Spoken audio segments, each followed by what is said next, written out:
Mr. Speaker. Mr. Turner, for what purpose? Will the gentleman yield? Mr. Eissler, do you yield? Yes. Thank you. Chairman Eissler, and I just want to go very quickly, following up on the process arguments itself, because I know school finance is a major issue, and it's about $37 billion in the state of Texas, correct? Yes, sir. Now, actually, with all funds and all spending, it's about $52 billion. Right. And there's no question we've lowered it by $4 billion, and this is a new school finance proposal that is before us right now. Yes, sir. Okay. Let me just ask, just for my edification, with regards to the House, did any of our school superintendents testify on this proposal? You talk about on this combined proposal? Well, not in any meeting. Are you talking about input from school superintendents, reaction from some school superintendents?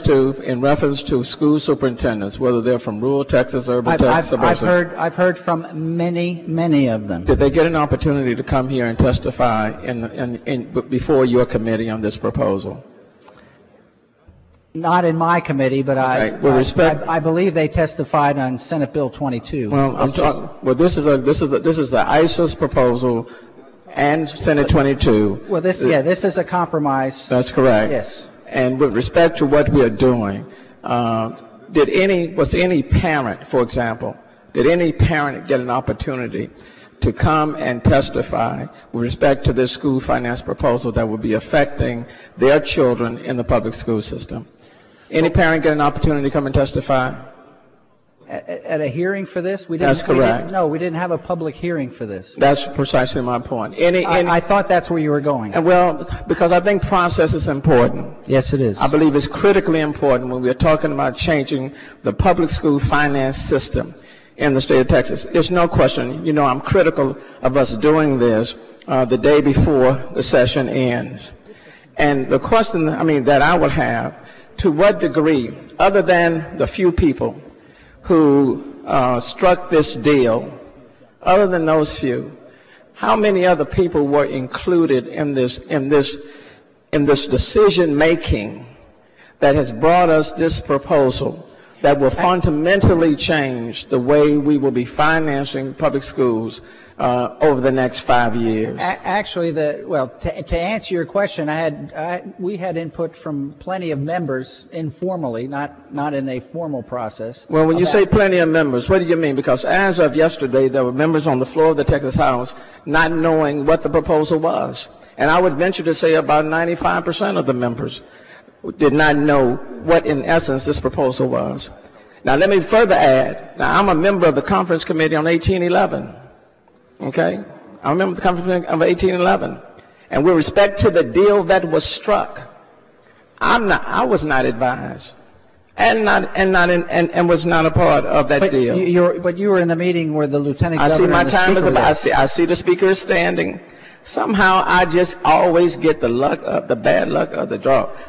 Well, Mr. Speaker, Sylvester, maybe it's my luck. Mr. Speaker, I believe when that motion to suspend was raised, it pertained to the clock as well.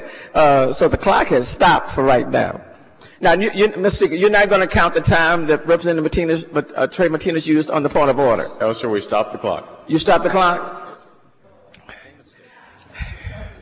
I would like to say this proposal reflects the decisions this body adopted in House Bill 1. Under that budget, we're required to reduce. But Representative Eissler, let me just ask this last question before we go any forward. Yes, sir. I think all of us understand the first year in proration. Yes, all of us understand the second year. But what the members need to understand for years 3, 4, and 5, that the decision for our school financing will be solely an appropriations decision. By both bodies of the legislature. Well, which means that if we decide not to fund public school system to any reasonable level, that is the decision that we will make.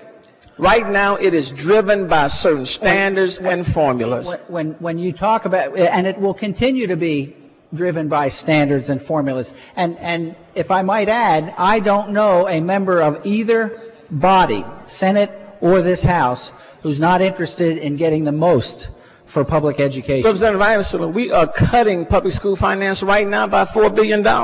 If you just look at Yes, we are. And over the interim, the House will have an opportunity to have input in that. The gentleman's time has expired.